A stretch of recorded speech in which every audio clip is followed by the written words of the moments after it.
On this episode of AvTalk, a Metroliner and SR22 collide over Denver, and everyone walks away safely.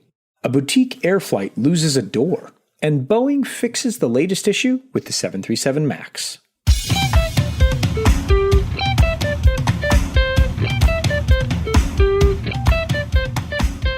Hello and welcome to episode 112 of AvTalk. I am Ian Petchnick here as always with Jason Rabinowitz. And hi, Ian. How are you? Hello, Jason. I am well. How are you, sir? I'm good. I haven't been on a plane since I last came out to see you, and I'm itching to get back out again. Yeah, once that they what do they say? The first one's free. Sure. Or something. I don't know. So I am vaccine dose number 2 plus 14 days today. And yet you're not on a plane right now and have no plans to be anytime soon. Well, I have plans to be. I just have to. You have thoughts. I have not plans. I have dreams. I have dreams, Jason. Yeah, but I'm feeling good. I'm feeling very good about all of those things. I'm feeling good about the fact that things appear to be moving towards normal-ish in certain circumstances, and people are considering things like letting us Americans into the EU later this summer. That seems like a new thing. Maybe. It seems like it's going to happen at some point. Yeah, at some point. But there are people that I know that are going places and doing things, and it just makes me happy inside. Going places and doing things, they're both fantastic.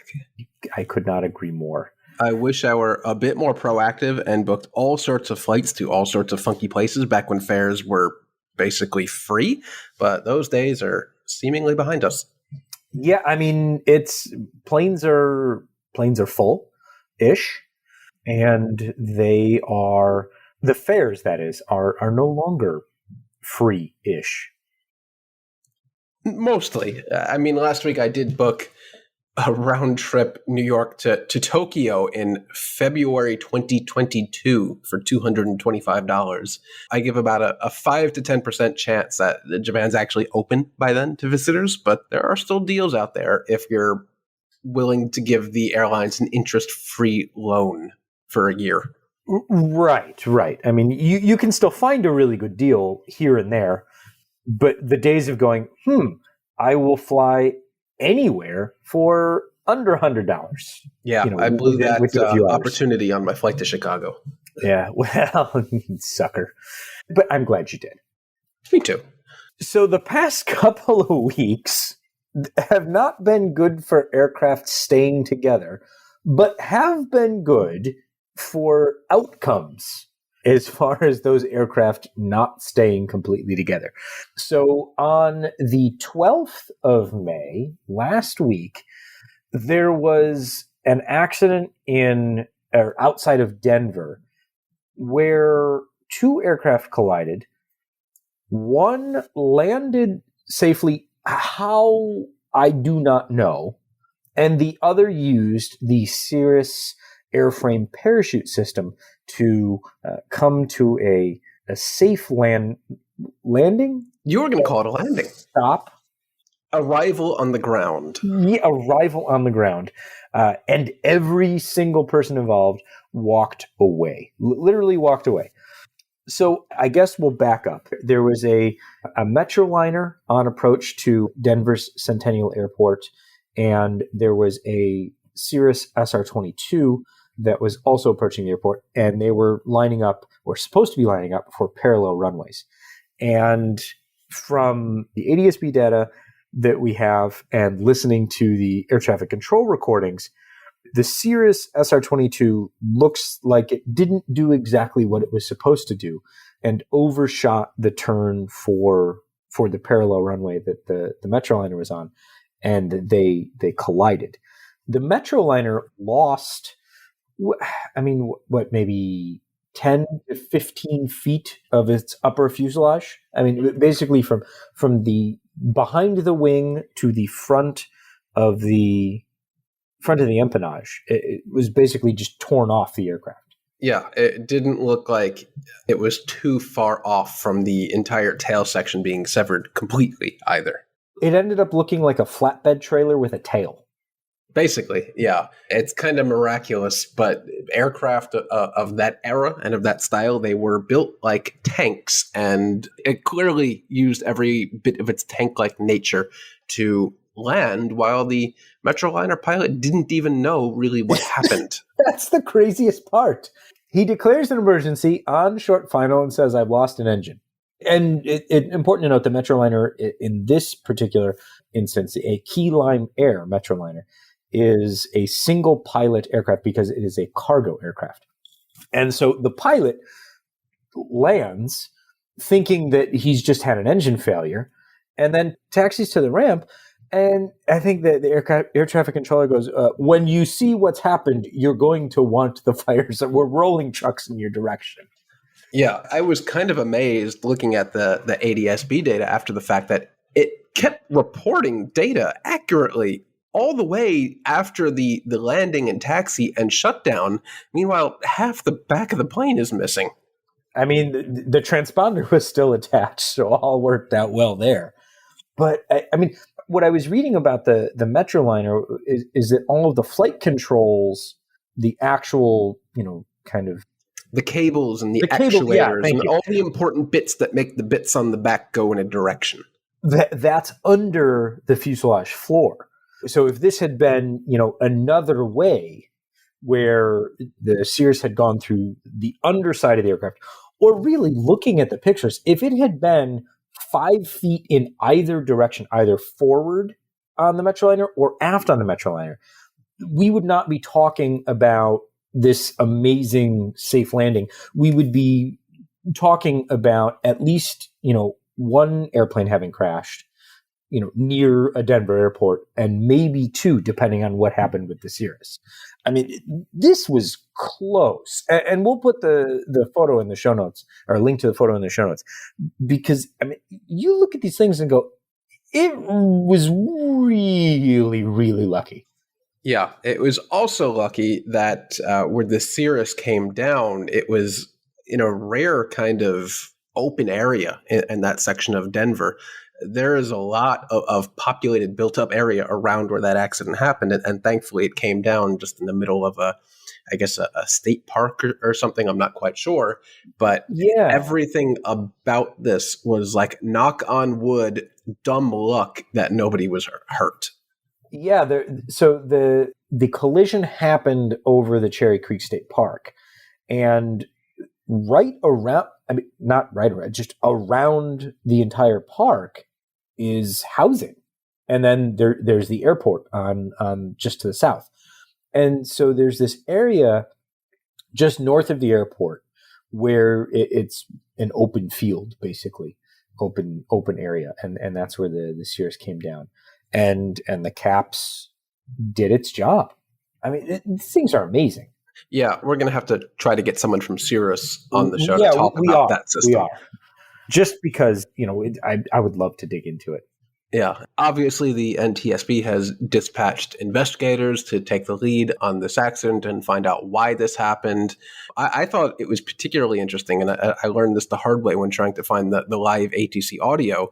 The two aircraft were actually on different tower frequencies. So even though they were coming in to land parallel runways at the same airport at the same time, they weren't hearing each other. Not that I think that would have had any bearing on the accident, because the Cirrus overshot their turn for final.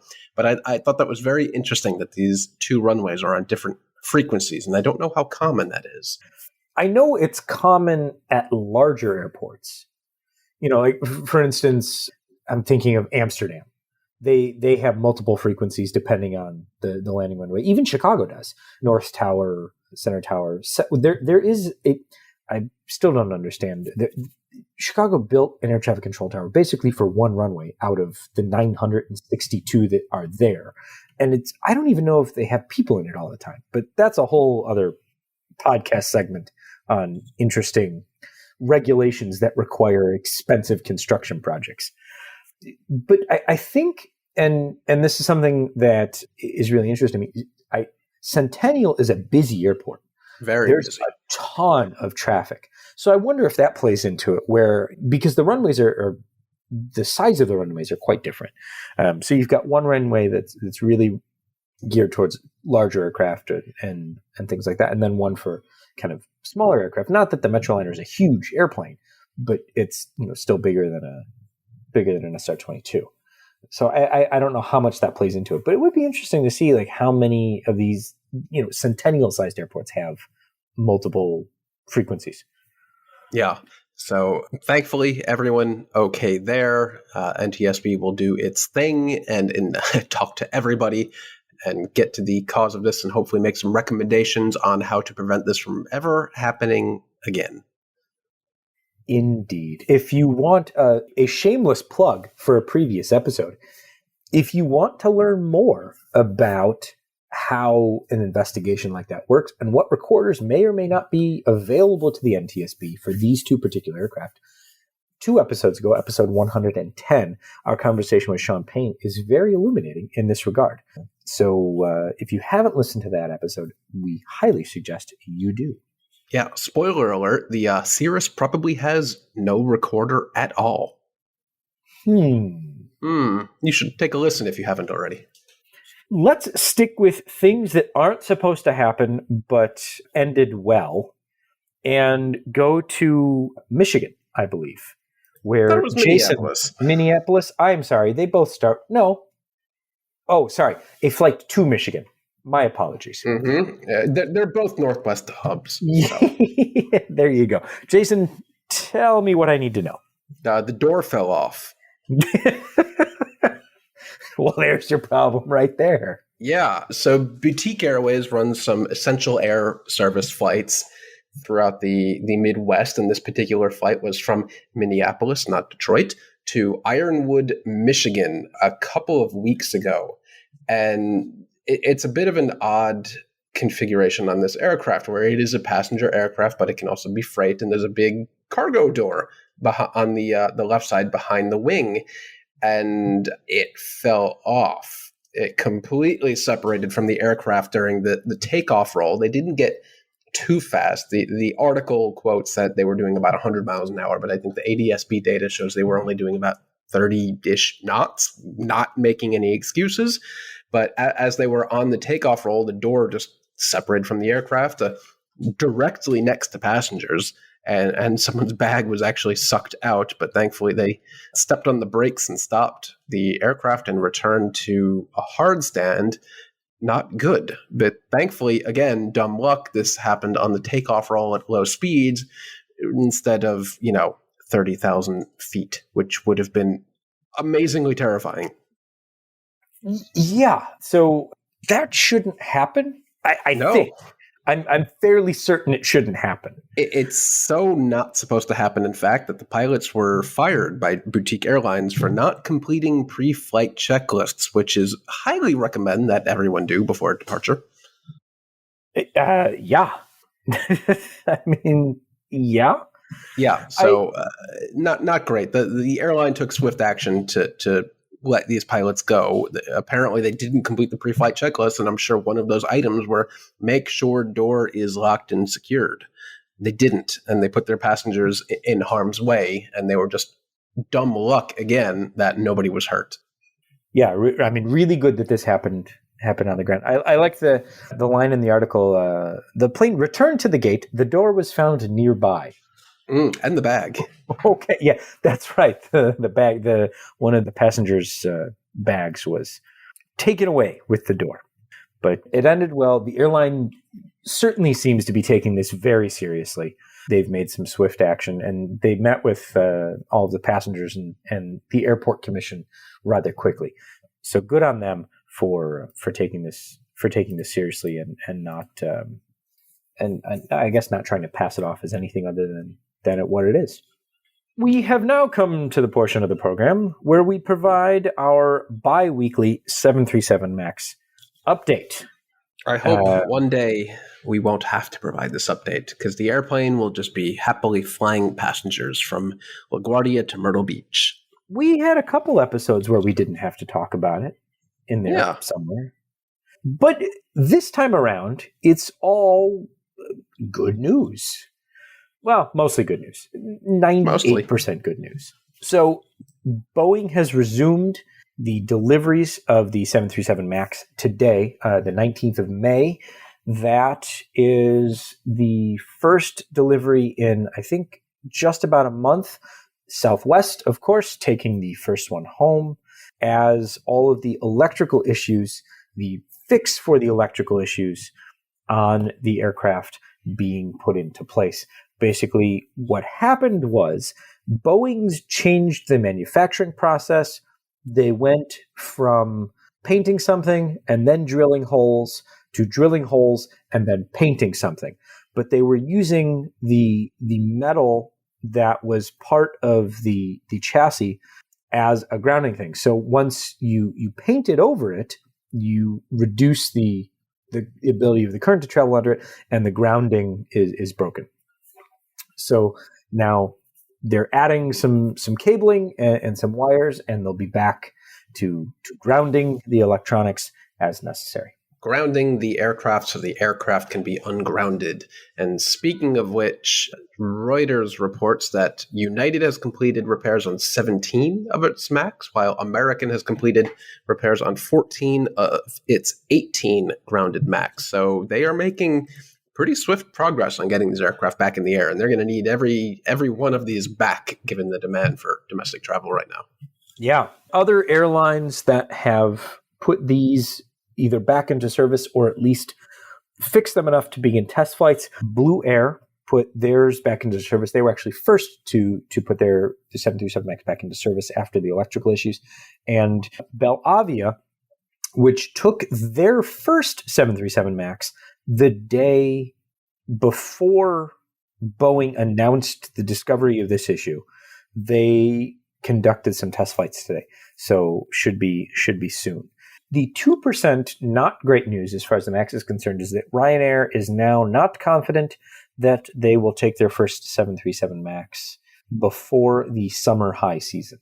So a little bit, I'm sure that they are very disappointed, and I'm sure that whoever has to answer the phone when Ryanair calls at Boeing is very tired of answering that phone. Yeah, well, at least it seems like Europe won't have a summer high season, maybe, possibly, but not great. I'm sure Ryanair would rather have those aircraft than not have those aircraft. Yeah, I mean, they certainly, well, especially since it was, we're taking delivery within 2 weeks. We're taking delivery any day now. We've got people standing by to fly the planes home. Yeah, quite a change for Ryanair, who when they take deliveries of 737s usually does in an armada style, taking 5 or 6 of them at once.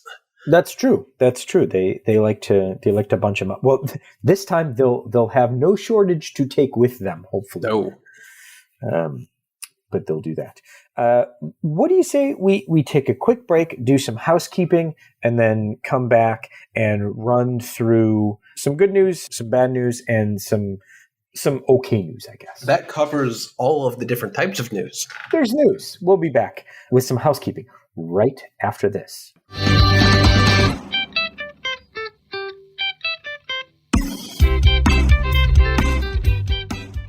Welcome back.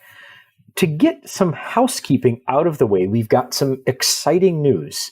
At least Jason is excited about it. And by Jason is excited about it, I mean Jason could probably care less, but I'm excited about it. Couldn't care less. There you go. We have decided to make this a weekly podcast. We really like doing the podcast. We really like talking about aviation and talking with people in the aviation industry.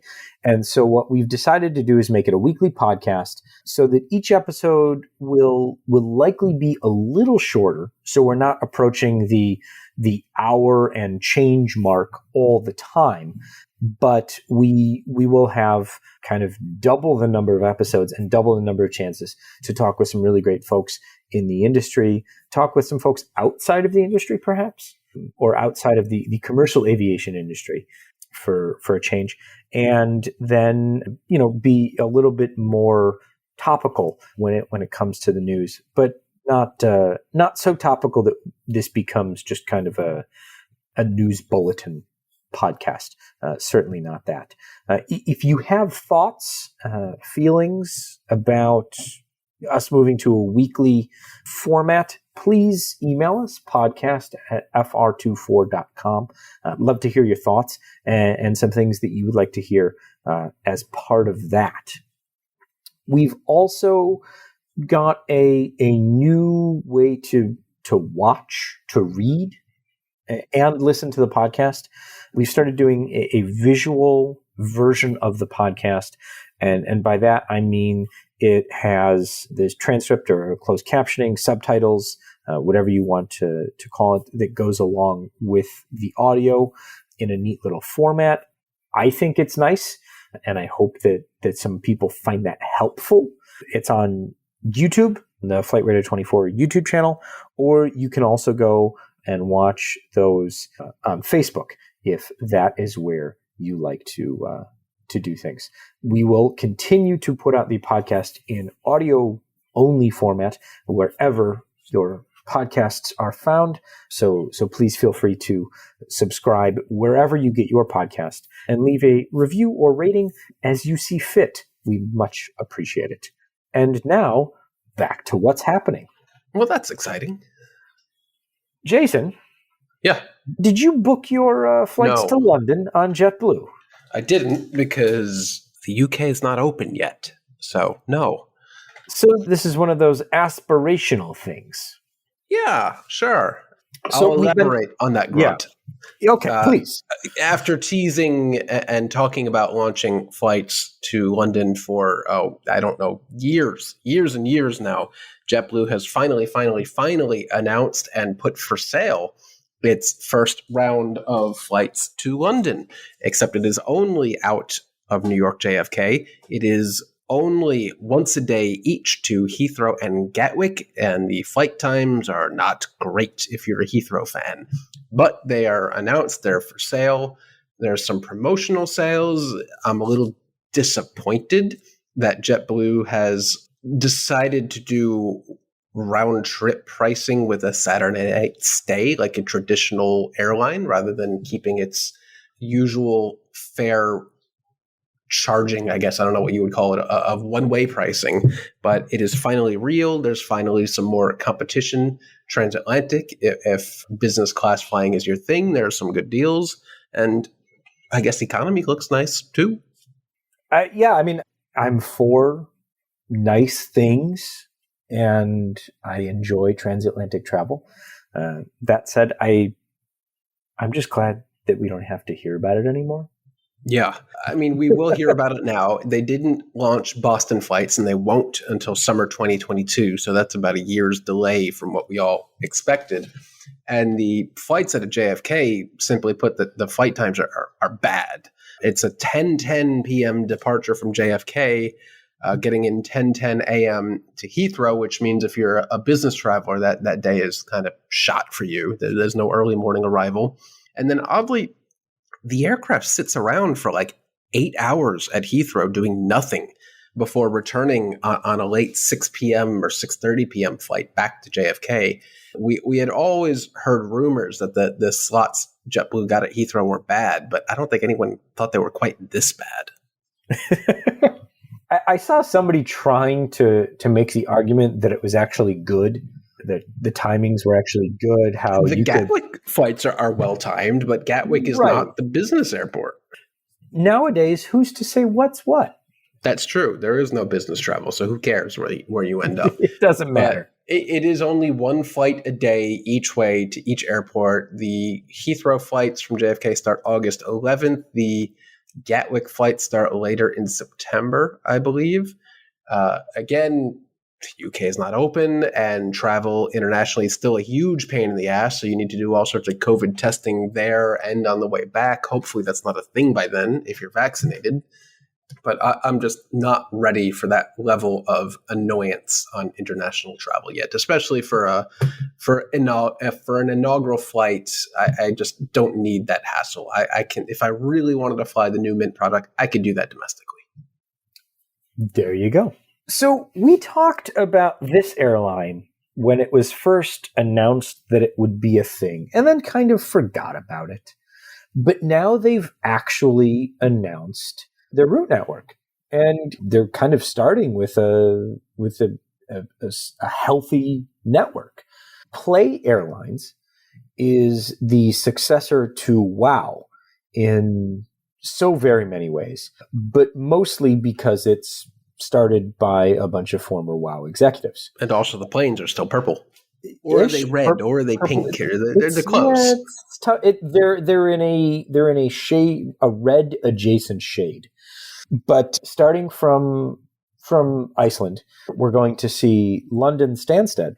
We'll see, Tenerife, Alicante, Barcelona, and Berlin, Paris, and Copenhagen eventually. So that'll be interesting to see how they get going and what happens, whether or not things go well for them, given gestures wildly, kind of the climate they're launching into. But it'll, I'm interested to see how they do. Yeah, and interestingly, they are not starting operations, or when they do theoretically start, they are not starting with ex-WOW Air aircraft, because the corpse of WOW was already divvied up and sent out to plenty of other airlines. I think most of the fleet actually went to Air Canada. These 321 Neos are actually coming from the corpse of Interjet in Mexico. So the circle of life of LCC aircraft continues. Yeah, I forget which desert all of the Interjet aircraft are parked in at the moment. But if you had like an overhead picture, you would just see it would be like a montage of one disappearing, because they're being just divvied up. Yeah, we never really talked about the death of Interjet, but that was a slow, painful death where it was just kind of slowly drawn down the fleet over the months until they only had the superjets left that they didn't even have the parts left to fly. And then one day it's just like Thanos snapped and the airline's gone. Yeah, we should think about diving into kind of the airlines that we lost during the pandemic and how some of them were similar and how some of them were just very specific to the aircraft that they had and the position they were in before. But we didn't. I guess we never really talked about Interjet. No, well, it was kind of like Avianca Brazil, where it was just so painful and slow to watch the demise over years that it happened so slowly that we never talked about it until they were gone and there was nothing left to talk about. There you go. An airline that I'm speaking amazed, of which, they've held on this long. I mean, they just a little bit longer. Poor Mr. Raccoon. Mr. Porter. His name is Mr. Porter. Mr. Porter. My apologies. Mr. Porter is a raccoon. He is my favorite airline mascot. He is a savvy traveling raccoon who is the identity of Porter Airlines, who is a airline specializing in transborder Canada-US flights, which is really difficult to do when you can't go between the US and Canada.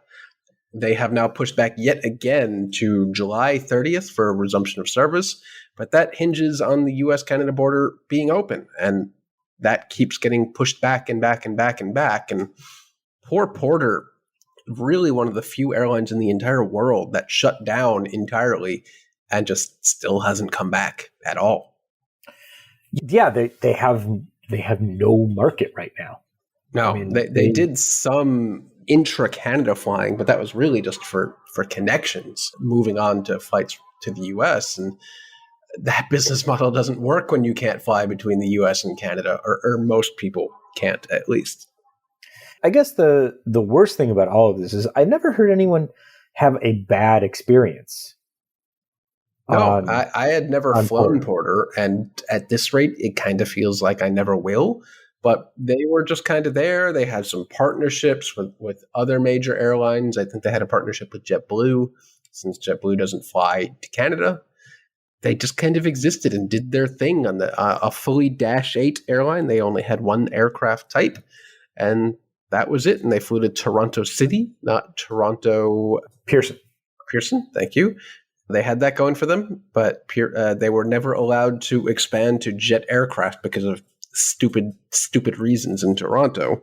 But now it kind of feels like they'll never fly anything again. I really hope that they get back in the air. I really do. Yeah, fingers crossed, but I am crossing everything over here. Yeah.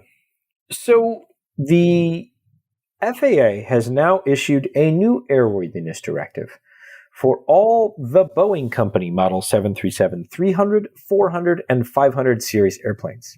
The airworthiness directive was prompted by a flap synchro wire failure that may go undetected by the auto throttle computer. If this is starting to sound like this is all a result of the Sriwijaya air crash, you are not wrong.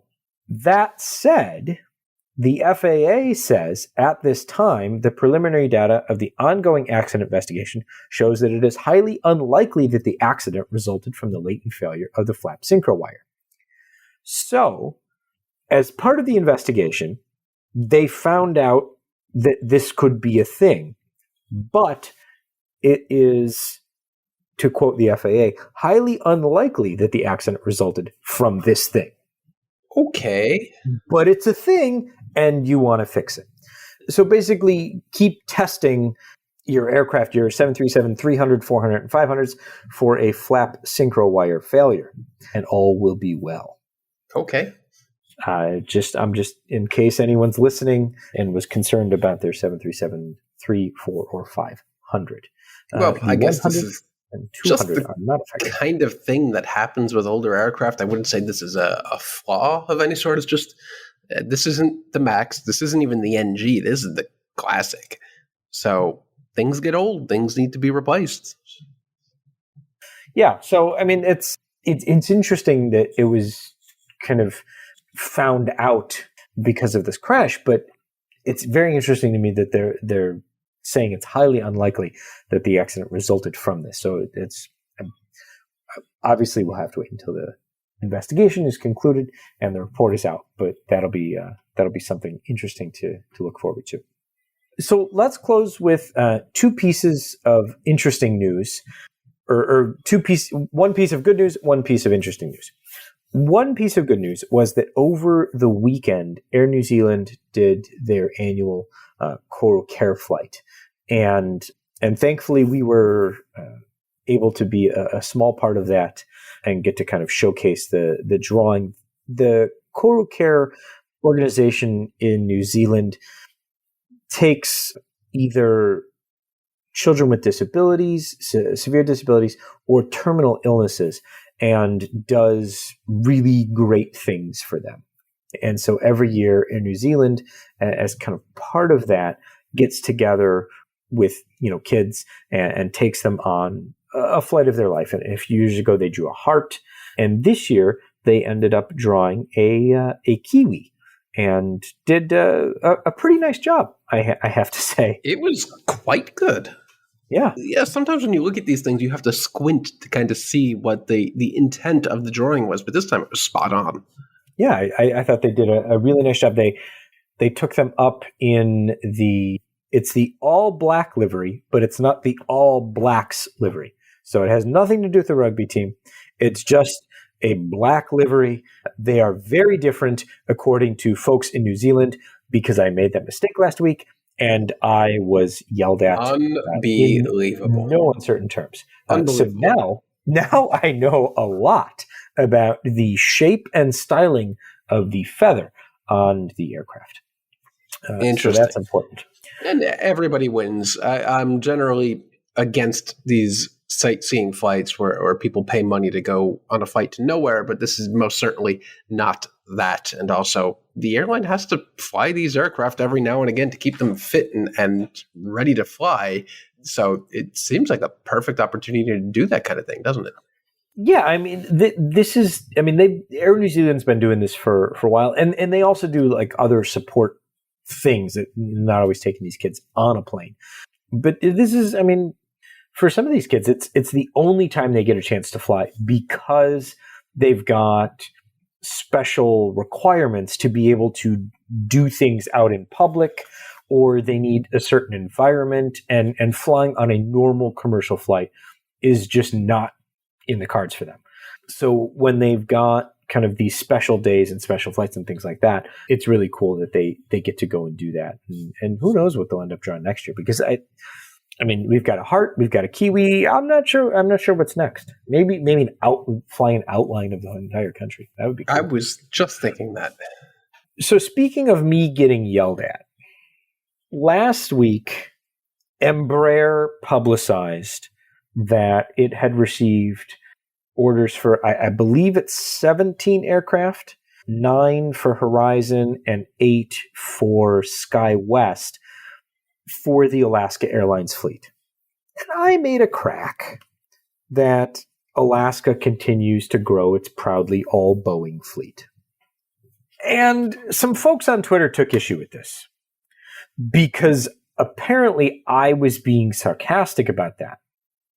And Alaska doesn't have an all Boeing fleet. No. But Jason, the airplanes say proudly all Boeing fleet.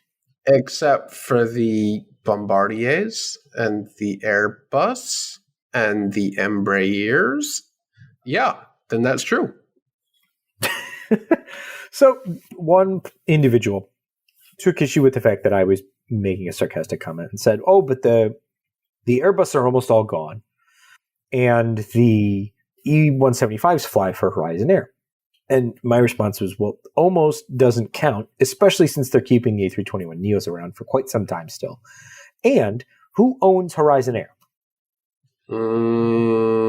Alaska Airlines Group.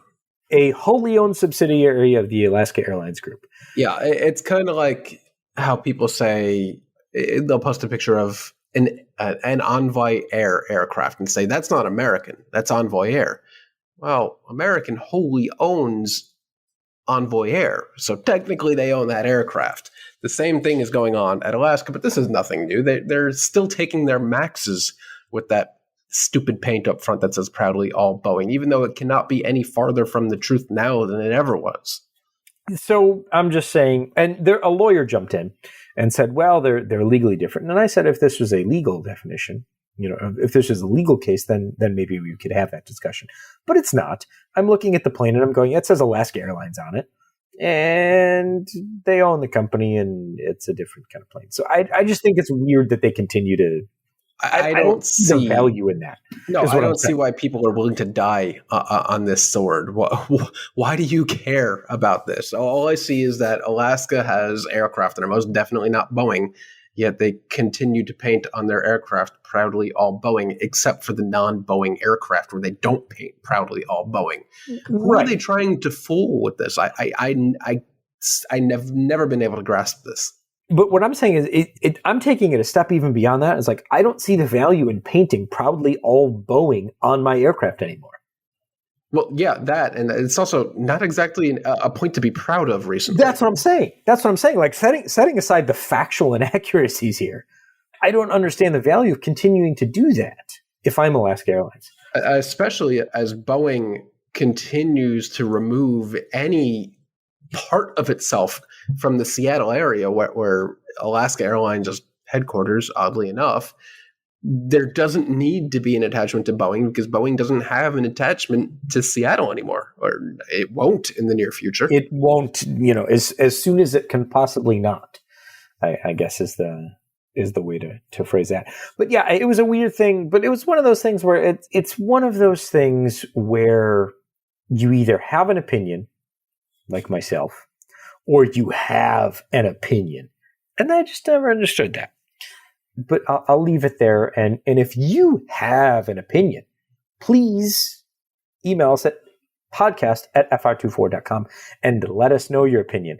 I will read all of these emails that you send in and then proceed to tell you in the next episode either why you are right, because you agree with me, or why you are wrong, because you don't. No, we'll go through them. Don't backtrack on that. That's exactly correct. But what I'm saying is, if there's an argument to be made and to tell me that why I'm wrong, and it's a convincing one, because heaven knows I'm wrong a lot, I'm happy to be put in my place. And now, because we're a weekly show, I can be put in my place much more quickly. Is that a positive thing? Bright side, man. Bright side. Okay. Okay.